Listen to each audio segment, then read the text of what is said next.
இந்த வீடியோ பார்த்துட்டு இருக்க எல்லாருமே எப்படி இருக்கீங்க? எல்லாரும் நல்லா இருக்கீங்களா? நம்ம விஷால் அண்ணாவோட 34வது படமா உருவாக்கி இருக்கிற ரத்னம் படத்துக்கான ரிலீசிங் டேட்டை இப்போ வந்து அபிஷியலா சொல்லிட்டாங்க.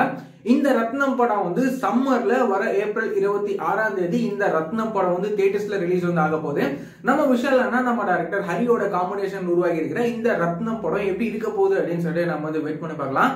இந்த படம் வந்து பாத்தீங்கன்னா ஒரு ஆக்ஷன் கலந்த என்டர்டெய்னர் படமா இந்த படம் வந்து உருவாக்கி இருக்கு. இந்த படத்துல ஹீரோயினா நம்ம பிரியா பவானி சங்கர் அவங்க வந்து நடிக்கிறாங்க. அது மட்டும் இல்லாம இந்த படத்துக்கு நம்ம டிஎஸ்பி அவர்கள் இந்த படத்துக்கு வந்து மியூசிக் வந்து கம்போஸ் வந்து பண்றாரு. அது மட்டும் இல்லாம இந்த படத்துக்கான மத்த அப்டேட்ஸ் ஆன இந்த டீசர் ட்ரெய்லர் அப்டேட்ஸ் எல்லாம் வந்து கூடிய சீக்கிரமே வரும் அப்படின்னு சொல்லிட்டு நம்ம வந்து எதிர்பார்க்கலாம். இந்த மாதிரியான ரெகுலரான சினிமா அப்டேட்ஸ் எல்லாம் நீங்க தெரிஞ்சுக்கணும் அப்படின்னு நினைச்சீங்கன்னா இந்த சேனலை மறக்காம சப்ஸ்கிரைப் பண்ணிக்கோங்க. வேற ஏதாவது ஒரு நெகட்டிவ் இருந்தது அப்படின்னா மறக்காம கமெண்ட்ல சொல்லுங்க.